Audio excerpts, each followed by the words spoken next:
네, 우리 오늘은 하이델베르크 교리문답 20주일로 넘어왔습니다. 지난주 19주일이었고요. 오늘은 20주일 53문입니다.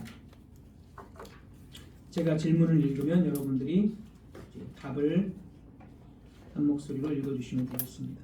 53문. 성령께 관하여 당신은 무엇을 믿습니까?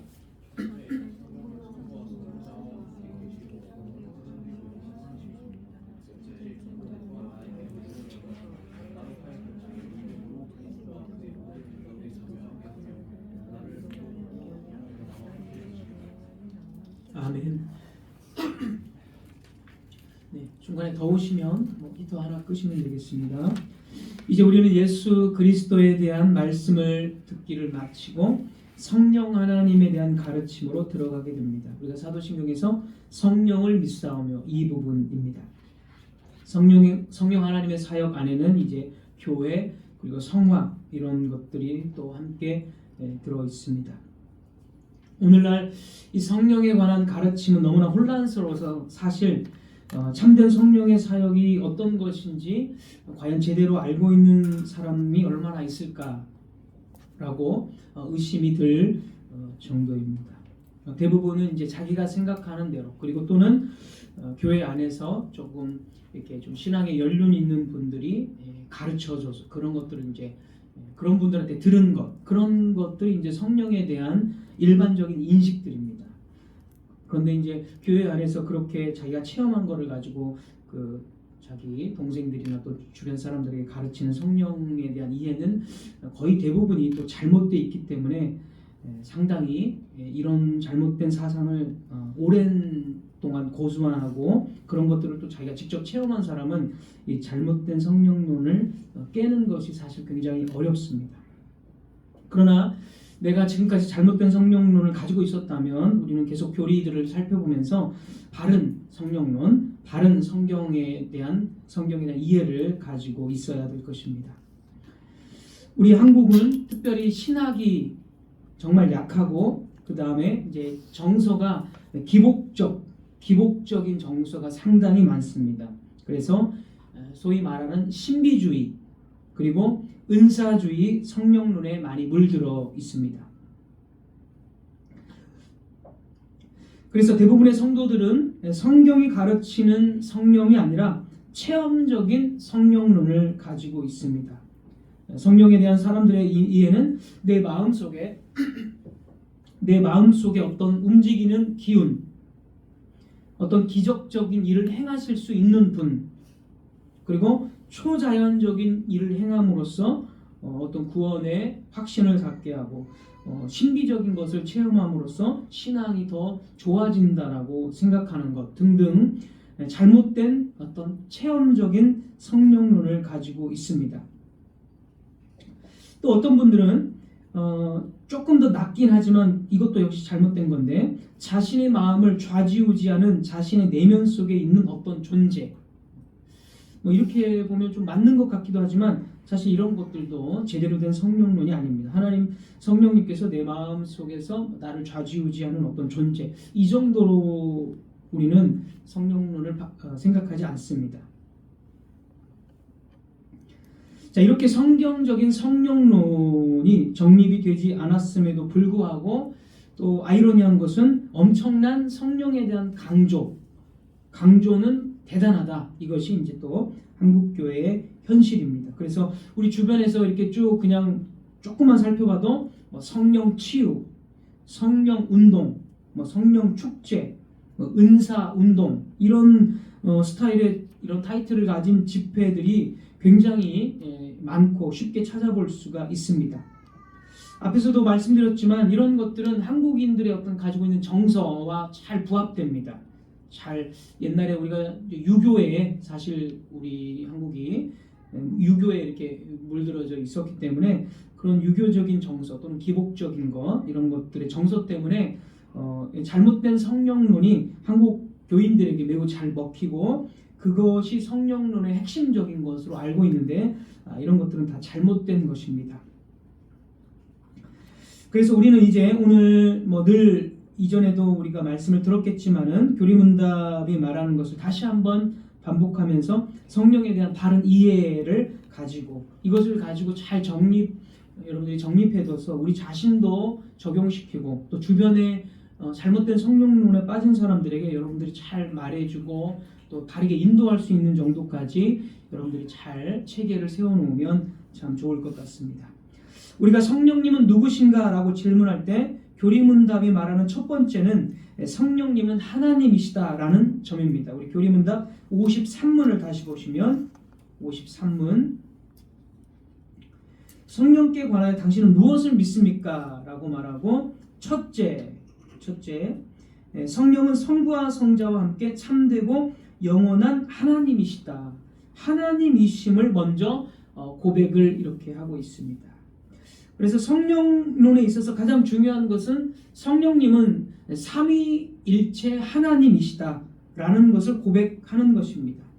자, 이 말은 성령님은 인간의 본성적인 소유물이 아니다. 인간이 이렇게 좌지우지할 수 있는 것. 예를 들어서 그런 사람이 상당히 많잖아요. 내가 기도해주면 어떤 사람은 막 입신한다. 이런 말들을 서슴없이 하잖아요. 얼마나 많습니까? 그런 사람들. 또 방언이 지금은 그쳤음에도 불구하고 계시 역사의 한 부분에서 성경이 완성되기 이전에 사도시대에 있었던 건데 지금도 내가 기도하면 방언을 줄 수 있다. 이런 식으로 하는 사람들이 엄청나게 많은 거 여러분 다 아실 겁니다. 그래서 성령님이 하나님이시다라고 고백했을 때의 그 말은 절대로 인간이 좌지우지할 수 있는 나는 내가 기도할 때마다 성령의 은사를 막 줄 수 있다 이런 식으로 자랑하는 그런 것이 절대로 아니다.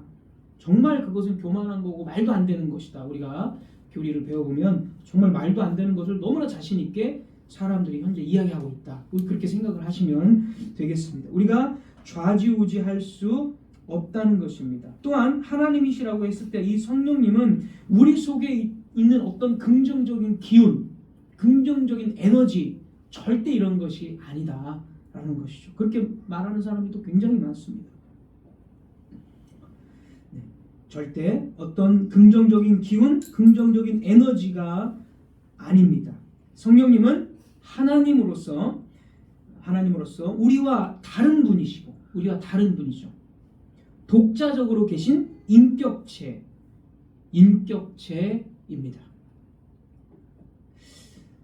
잘못된 성령론 때문에 사람들은 자꾸 성령님을 우리 속에 있는 어떤 것으로 인식을 하다 보니까 성령과 자기의 마음을 구분을 못합니다. 그래서 내가 마음이 기쁘면 내가 지금 성령 충만하고 성령님이 지금 내 마음을 기쁘게 했구나. 내가 지금 긍정적인 마음을 가졌으니까 성령님이 지금 아주 긍정적으로 나를 이렇게 하셨구나. 이렇게 자기의 감정과 성령의 역사를 구분을 못합니다. 성령님은 우리의 감정이 아닙니다. 종교적인 정서가 아닙니다. 그래서 이 하이델베르크 교리문답의 저자인 우르시누스가 이렇게 말을 했습니다. 제가 간단하게 인용을 하겠습니다. 우르시누스가 한 말 인용하겠습니다. 성령께서 하나님으로 불리신다는 사실은 그가 하나의 독자적인 존재 또는 인격자이심을 드러내준다. 하나님은 인격적으로 존재하시기 때문이다. 그러나 여기 보십시오. 이제 이 부분이에요. 제가 말씀드리는 게. 그러나 우리의 경건이나 선함, 종교적 정서, 기타 영적인 감정들은 성령이라고 부를 수가 없다. 네. 우리의 영적인 감정과 성령을 정확하게 이 우르시누스가 구분해야 된다. 이게 헷갈리면 안 된다. 이렇게 정확하게 지적을 해주고 있습니다. 그래서 우리가 성령님을 하나님이라고 부를 때는 그것이 마치 나의 속에 있는 어떤 것 이렇게 생각해서는 안 됩니다. 성령님은 하나님이시기 때문에 우리보다 표현만 하자면 우리보다 정말 무한히 높이 계시고 우리보다 무한히 깊으시고 모든 것을 정말 통달하시는 그런 분이시기 때문에 하나님으로서 우리가 충성을 다하고 절대적인 복종을 다해야 하는 분이시다라는 거죠.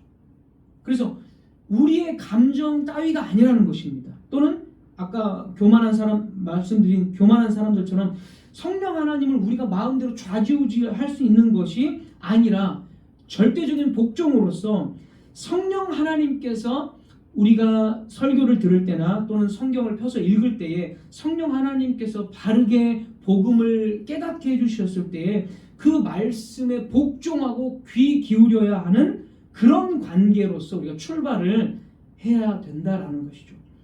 철저히 성령님은 하나님으로서 설교를 통해 말씀하시고 우리가 개인적으로 성경을 읽을 때에 바른 복음을 깨닫게 해주시는 분으로서 순종해야 할 관계다. 쉽게 말하면 언약의 주님이시다. 우리는 그런 관계로 받아들여야 한다라는 것입니다.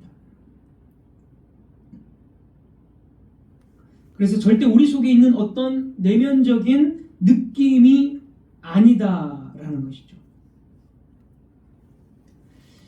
성령 집회에서 하는 사람들도 물론 성령 집회를 추구하는 사람들도 물론 성령님께서 하나님이시다라고 고백을 합니다. 그런데 그들이 말하는 성령님이 하나님이시다라는 고백은 그냥 그 진술만 같은 것이지 실제적으로 들어가 보면 그들은 성령님을 이런 인격체로서 우리가 또 복종해야 될 분으로서 그런 하나님으로 인식을 하지 않습니다.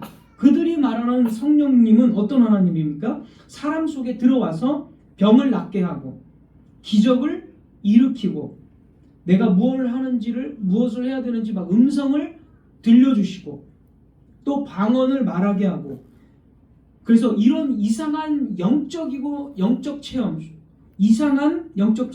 이상한 신비주의적인 것을 체험하게 하는 분으로서 성령님을 그들은 고백하고 있다라는 거죠. 그래서 우리가 지금 말씀드린 성령님은 하나님이시다. 진술은 같지만 그 세부적으로 내용에 들어가 보면 다른 성령론을 이야기하고 있습니다. 그래서 그들은 늘 성령 집회, 성령 은사를 말하는데 전부 다 이방 종교에서 말하는 것처럼 그래서 무당이 갑자기 입신을 해서 뭔가를 말하고 또는 갑자기 입신을 하면 병이 나아져 버리고 이런 식으로 이방 종교에서 말하는 성령론을 그들은 말하고 있습니다. 그리고 이제 그런 증거 구절들로 사도행전 같은 데를 가지고 와서 사도행전에 보면 이렇게 병이 나았더라. 베드로가 막 병을 막 안수기도 하고 막 하니까 병이 막 그대로 나았더라. 이렇게 하니까 귀신이 떠나갔더라. 그거를 그대로 가지고 와서 오늘날에도 이제 병고침 어떤 집회들을 합니다. 아까 첫 번째도 말씀드렸지만 성경은 해석이 되어져야 하는 책입니다. 해석이. 그냥 문자 그대로 나왔으니까 여기 이렇게 문자 그대로 나도 해봐야지. 이러면은 그냥 초등학생이 책이 있는 거하고 똑같은 거예요. 성경은 반드시 해석이 되어져야 합니다. 예수 그리스도를 통해서 복음으로 해석이 되어지고 나서 우리에게 적용을 해야지 문자 그대로 병이 나왔으니까 그럼 나도 병 낫겠네. 아까 우리 1부 때 한 것처럼 여기 하늘에 막 별들이 막 떨어지니까 그러면은 마지막엔 막 별들이 진짜 다 떨어지게 이렇게 하면은 안 된다는 거죠. 이렇게 잘못된 방식으로 성경을 받아들이면 안 되고 성경은 예수 그리스도 즉 복음으로 모든 성경은 다 복음으로 해석이 되고 그 다음에 적용이 되어야 됩니다. 그렇지 않고는 다 오류 잘못된 적용이 될 수밖에 없습니다. 그래서 우리는 그런 식의 성령님을 하나님으로 고백하면서 성령님은 막 기적도 일으키고 내가 기도하면 막 병이 나아지고 방언도 하고 그런 식으로 우리는 성령님을 받아들여서는 안 됩니다. 우리는 이 성령님을 철저하게 첫 번째로 하나님으로서 인격체로서 그리고 주님의 말씀을 깨닫게 하고 그 말씀을 들려주심으로써 순종의 관계에 있다라는 것을 반드시 기억해야 합니다. 물론 때로 우리가 병이 고쳐지고 병이 낫기도 하고 이런 모든 것들은 일반적으로 일어날 수 있는 일입니다. 네. 자, 두 번째 성령님의 사역입니다. 성령님의 사역. 우리 53문 둘째 이렇게 부분 보겠습니다. 첫째와 둘째로 답을 하고 있는데 둘째 첫 번째 줄 끝에 둘째 그분은 또한 나에게도 주어져서 나로 하여금 참된 믿음으로 그리스도와 그의 모든 은덕에 참여하게 하며 나를 위로하고 영원히 나와 함께 하십니다. 이렇게 나와 있습니다. 교리문답의 이 성령님의 사역은 이제 보면은 이제 세 가지로 우리가 좀 구분을 할 수가 있습니다.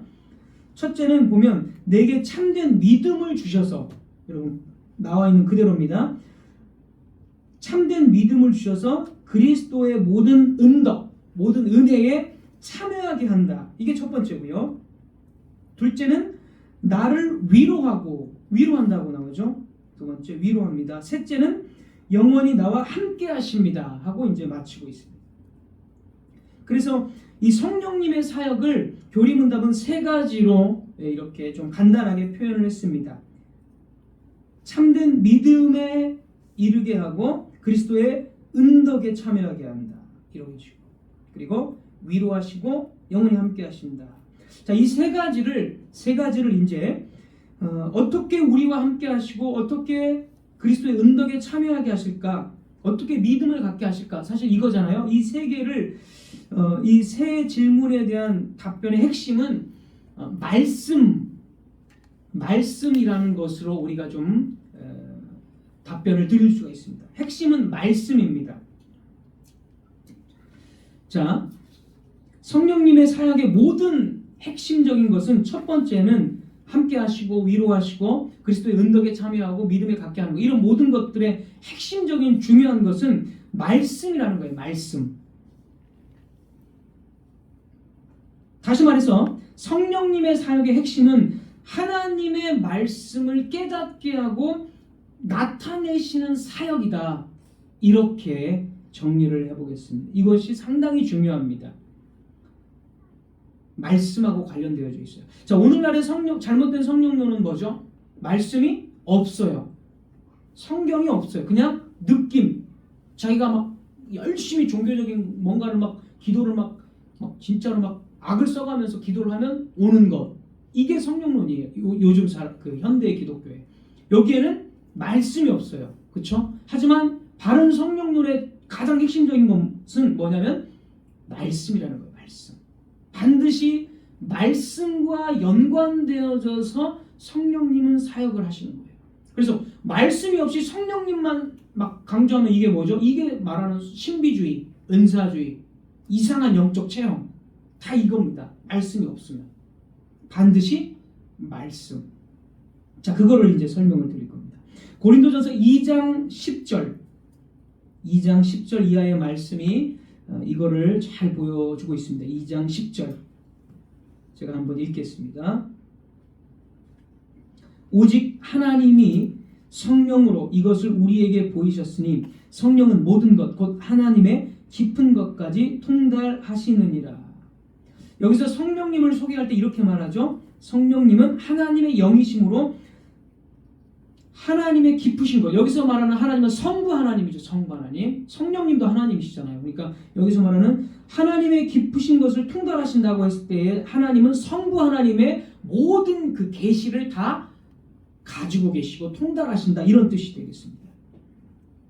그 다음에 이제 11절은 성령 하나님께서 성부 하나님의 모든 것을 다 아신다라는 것을 이제 사람을 비유로 해서 설명을 했습니다. 11절 사람의 일을 사람의 속에 있는 영 외에 나 자신의 영 외에 누가 알리요? 이와 같이 하나님의 일도 하나님의 영 외에는 아무도 알지 못하느니라. 이렇게 사람을 비유해서 말했고요. 그 다음에 이제 12절부터 보십시오. 12절 우리가 세상의 영을 받지 아니하고 오직 하나님으로부터 온 영을 받았으니 이는 우리로 하여금 하나님께서 우리에게 은혜로 주신 것들을 알게 하려 하심이라. 자, 이 부분이 이제 좀 중요합니다. 우리가 이제 세상의 영이 아니라 하나님의 영을 받았습니다. 우리가 현재 그럴 때에 뭐라고 이야기하냐면 세상의 영이 아니라 성령을 받았어요. 우리가. 근데 그 성령은 우리로 하여금 우리에게 은혜로 주신 것들을 알게 하려 하십니다.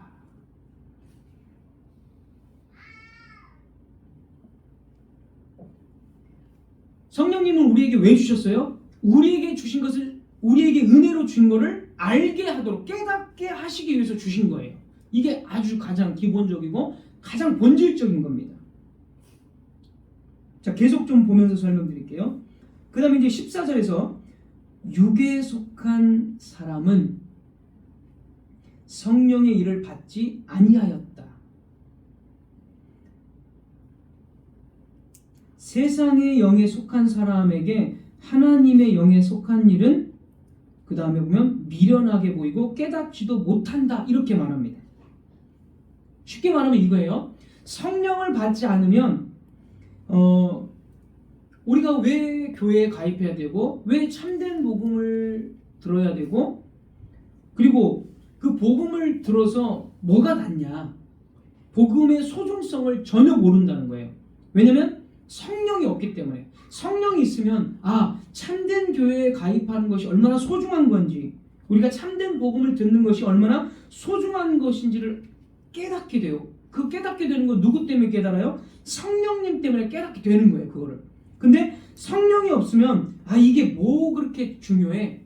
창세기에서 에서가 장자권이 하나님 나라를 상징하는 어떤 그 기업이잖아요, 장자권이. 근데 에서가 그런 말을 하잖아요. 너무 배고프니까 이것이 나에게 무엇이 유익하리요 하면서 장자권을 그냥 넘겨버려요. 똑같습니다. 불신자들은 아무리 참된 복음의 설교를 들어도 이게 나에게 무슨 상관이 있나? 이거 들으려고 내가 여기까지 와야 되나? 이 시간을 내가 투자해야 되나? 그런 마음을 가지는 거예요. 그리고 차라리 가짜 복음을 전하면 차라리 괜찮네? 들을만하네? 차라리 이렇게 돼버려요. 성령이 없으면 가짜 복음을 들으면 막 반응을 해요. 교회도 괜찮은 곳이구나. 들을만 하는구나. 나는 교회가 너무 이렇게 꽉 막힌 곳인 줄 알았는데 들어보니까 이 정도면은 괜찮네 하면서 가짜 복음에는 반응을 해요. 귀를 열고. 근데 진짜 참된 복음을 가르쳐주면 전혀 무반응에 괜히 왔다, 이런 거 들으려고 내가 여기까지 왔나 하면서 아주 무익하게 여겨버립니다. 무익하게.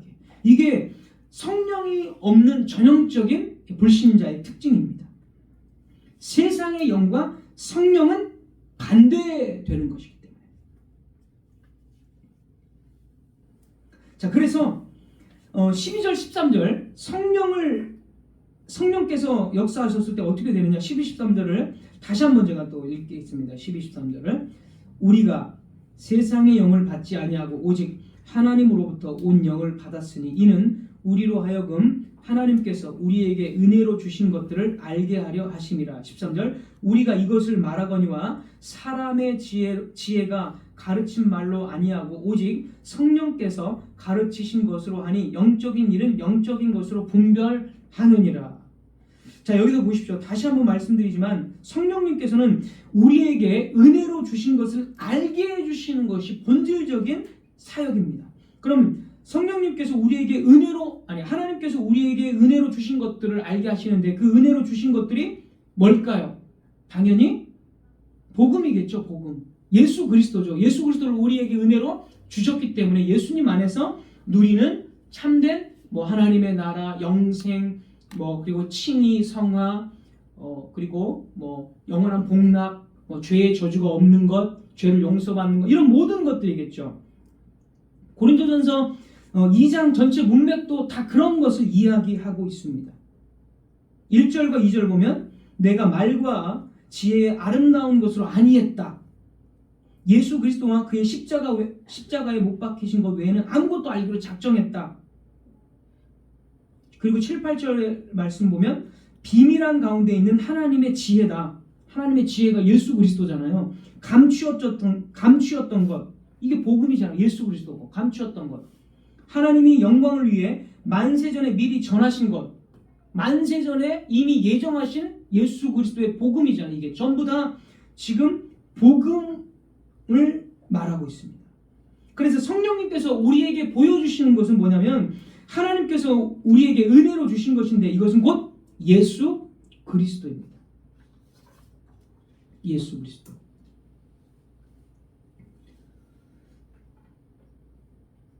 성령님께서는 우리에게 참된 복음을 깨닫게 해 주시는 분이십니다. 그게 가장 중요해요.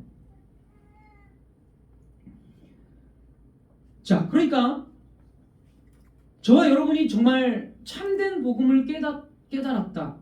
여러분이 정말 그 복음이 무엇인지를 알고 그 소중성을 알게 됐다. 그것은 성령님께서 역사하셨기 때문입니다. 자, 성령님이 역사하셨기 때문에 참된 복음의 소중성을 아는 거예요. 자, 그리고 참된 복음을 아는 사람들은 뭐가 생길까요? 성령님의 역사로. 여기 아까 읽어드리면 분별하느니라 그래요. 분별력. 분별력은요, 성령님의 역사에 대한 어떤 시금석입니다. 분별력이 없으면 누가 이러면 이렇게 가고 누가 저런다라 그러면 저렇게 가요. 분별력이 없는 사람은 성령님이 역사하지 않았기 때문에 참된 복음이 뭔지를 모르기 때문에 듣기는 들었을 거예요. 참된 복음을 듣긴 들어요. 하지만 누가 이렇게 이야기하면 혹해버리고 누가 저렇게 또 다르게 이야기하면 혹해버려요. 그 말은 참된 성령님의 역사가 아직 없다라는 뜻입니다. 참된 성령님의 역사가 있다면 참된 복음을 바르게 깨닫게 되고 반드시 분별력이 있게 됩니다. 분별하느니라. 이게 영적인 것인지 이게 육적인 것인지 이게 거짓된 것인지 진짜 성령님의 역사인지를 분별하고 이게 미혹하는 영인지 정말 바른 영인지를 분별을 하는 겁니다. 그게 바로 성령님의 기본적인 궁극적이고 본질적인 사역입니다. 따라서 우리가 성령님을 하나님의 영이라고 하죠. 하나님의 영이라고 부를 때 그 의미는 여러분 기억하셔야 돼요. 예수 그리스도를 나타내는 영이다. 하나님의 계시를 나타내는 영이다. 그래서 하나님의 영이에요. 아시겠죠? 성령님을 우리가 하나님의 영이라고 부릅니다. 그 의미는 다른 거를 나타내는 영이 아니라 하나님을 온전히 계시하시는 것, 예수 그리스도를 온전히 나타내는 영이기 때문에 성령님을 하나님의 영이다 이렇게 부르는 것입니다. 그래서 예수님도 이렇게 말씀을 하셨어요. 요한복음 16장 13, 14절. 요한복음 16장 13, 14절. 그러나 진리의 성령이 오시면 그가 너희를 모든 진리 가운데로 인도하시리니 그가 스스로 말하지 않고 오직 들은 것을 말하며 장래 일을 너희에게 알리시리라. 그가 내 영광을 나타내리니 내 것을 가지고 너희에게 알리시겠습니다. 성령님은 뭐를 나타내시는 분이에요? 진리를 나타내시는 분이시고 스스로 말하지 않고 예수 그리스도의 영광을 나타내시고 내 것을 가지고, 그러니까 예수님의 것을 가지고 너희에게 알리는 거다 이렇게 말해요.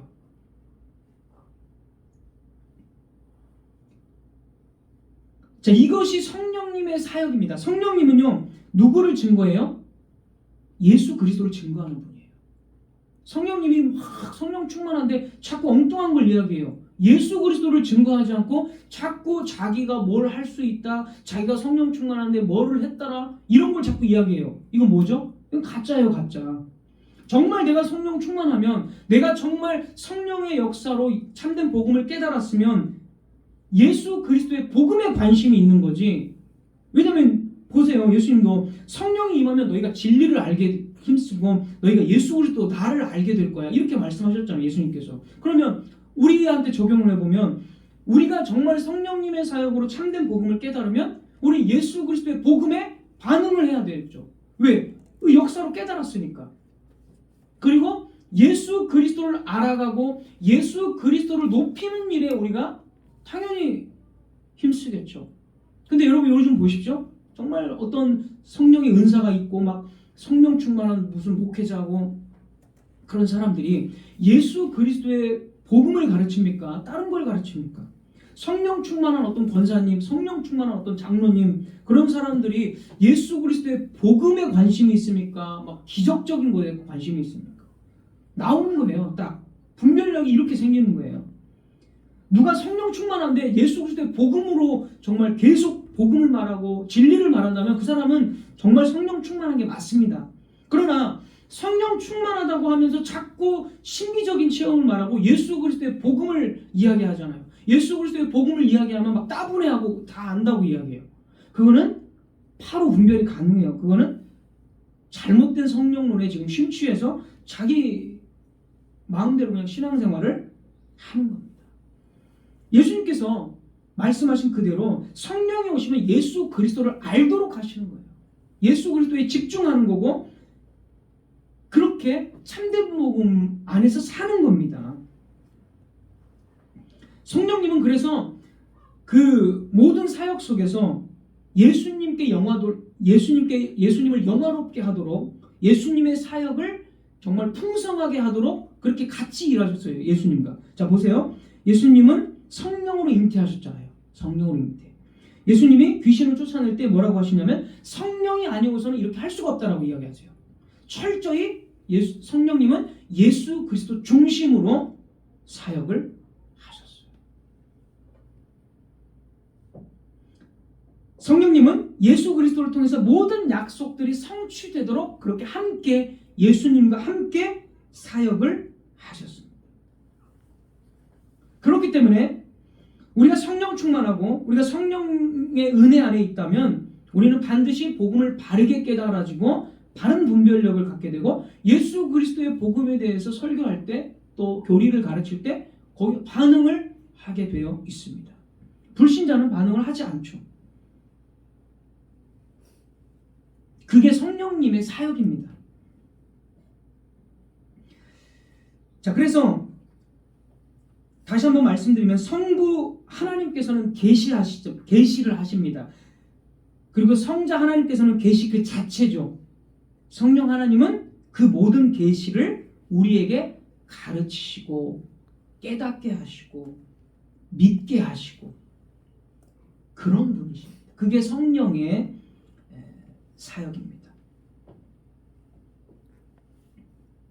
우리 지금 교리문답에서 53문에서 성령님의 사역을 할 때 아까 첫 번째, 두 번째, 세 번째를 말씀드렸잖아요. 내게 참 믿음을 주셔서 그리스도의 모든 은덕에 참여토록 하고 나를 위로하고 영원히 함께 하신다. 세 가지 유익을 우리가 아까 살펴봤습니다. 자, 이 세 가지 유익의 핵심은 말씀입니다. 제가 말씀드렸죠? 말씀을 통해서 역사하시는 것. 자, 어떻게 그렇게 되느냐? 자, 이 부분을 좀 이제 말씀드립니다. 성령님께서는 계시를 통해서 우리로 하여금 그리스도의 모든 은덕에 참여하게 하시는 사역을 하십니다. 그러니까 말씀을 깨닫게 하시잖아요. 그 말씀을 깨닫게 하심으로써 그리스도를 붙잡게 만들어요. 그러니까 그리스도의 은덕에 참여하게 돼요. 핵심은 말씀에 먼저 있어요. 말씀을 먼저 바르게 깨닫고 그 말씀이 바로 예수 그리스도라는 걸 알게 하고 예수 그리스도를 붙잡게 만들어요. 그렇게 함으로써 예수 그리스도의 은덕에 참여하게 만듭니다. 그래서 말씀이 핵심입니다. 성령의 사역의 핵심은 예수 그리스도를 계시한다. 예수님이 말씀하신 것처럼 말씀입니다. 두 번째, 성령님은 우리를 위로한다고 그랬어요. 어떻게 위로합니까? 말씀을 통해서 위로하시는 거예요. 그냥 우리가 흔히 잘 될 거야, 평안할 거야 이런 것도 어느 정도 위로가 되지만 예수 그리스도의 성육신, 죽으심, 부활과 승천, 재림의 말씀을 완전히는 아니겠죠. 온전히 더 분명하고 정말 이것이 진리임을 깨닫게 하십니다. 이 말씀을. 그러면 이 말씀을 깨달으면 위로를 당연히 받겠죠. 그래서 말씀을 깨닫게 하심으로 위로를 주는 거예요. 단순히 우리가 평안해라, 잘되라, 건강해라 이런 말씀도 물론 이런 말들도 우리가 인사를 하면서 위로를 나누는 거죠. 이런 것도. 하지만 예수 그리스도에 대한 모든 것이 진리로 받아들여진다면 이보다 더 큰 위로는 없는 거죠. 1세기 성도들, 종교개혁자들, 참된 신앙인들은 다 그렇게 위로를 받으면서 살았잖아요. 그래서 성령님은 말씀을 통해서 우리에게 실제적인 위로를 줍니다. 세 번째는 우리와 함께 하신다라고 말하죠. 함께 하신다. 이스라엘 백성들이 구약에서는 그 성막의 그 지성소, 성막의 언약궤 위 거기에서 구름이 덮이면서 성령님이 임재하시는구나 라는 것을 알게 되었습니다. 그런데 이제 그때의 성령님의 임재는 굉장히 그래도 거리가 있어요. 왜냐하면 가까이 가면 죽기 때문에 접근을 할 수가 없어요. 그래서 성막이 중앙에 있으면 멀리 떨어져서 성막을 향해서 저렇게 구름이 임함으로써 성령님이 하나님이 우리와 함께 하시는구나 이거를 깨달았습니다. 그러나 우리들은 성령님이 우리 안에 거하신다. 너희들이 하나님의 성령이 거하시는 성전이 된 거를 너희가 알지 못하느냐 이렇게 말하잖아요, 바울이. 과거에는 멀리 떨어져서 함께 하심을 알았지만 이제는 성령께서 너희 안에 계신다. 함께 하신다. 그걸 너희가 알지 못하느냐 이렇게 말함으로써 성령님이 우리와 함께 하신다는 것을 이제 우리는 알게 되었다는 거죠. 뭐를 통해서? 말씀을 통해서. 말씀 가운데 성령이 너희와 함께 한다는 걸 알지 못하느냐? 성경 말씀 그대로 너희 안에 거하시겠습니다. 내주하신다는 것을 말씀을 통해서 역시 우리가 확실하게 알 수가 있습니다. 그래서 이 모든 것들이 이 모든 성령님의 사역이 바로 우리에게 위로고 우리와 함께 하심이고 그리스도의 은덕에 참여하게 하는 것입니다. 자, 루이스 벌코프 개혁주의 조직신학자 루이스 벌코프의 말을 제가 조금 인용해서 좀 한 번 더 말씀드리겠습니다. 구속 및 재창조의 영역에서 성령은 잘 들어보십시오. 구속 및 재창조의 영역에서 성령은 위로부터 출생하고 위로부터 양육되며 위에서 완성될 새 생명, 즉 지상에서 살지만 원리상 천상적 생명을 시작시키고 유지시키고 발전시키며 인도한다.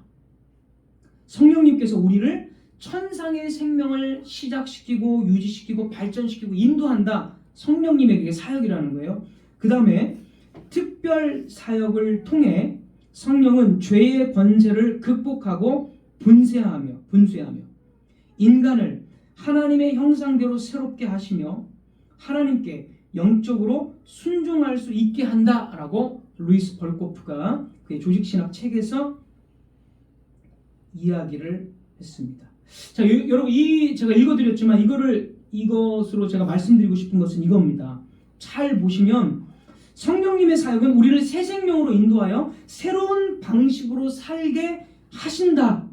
이렇게 지금 쉽게 말하면 이런 거예요. 죄를 극복하고 죄된 방식이 아니라 새 생명의 방식으로 살게 한다. 순종의 방식으로 살게 한다. 지금 이렇게 말하고 있습니다. 자, 이것이 성령님이 우리를 위로하시고 우리와 함께 하시고 그리스도의 은덕에 참여한다라는 증거입니다. 여러분, 이거보다 더 큰 증거가 어디 있습니까?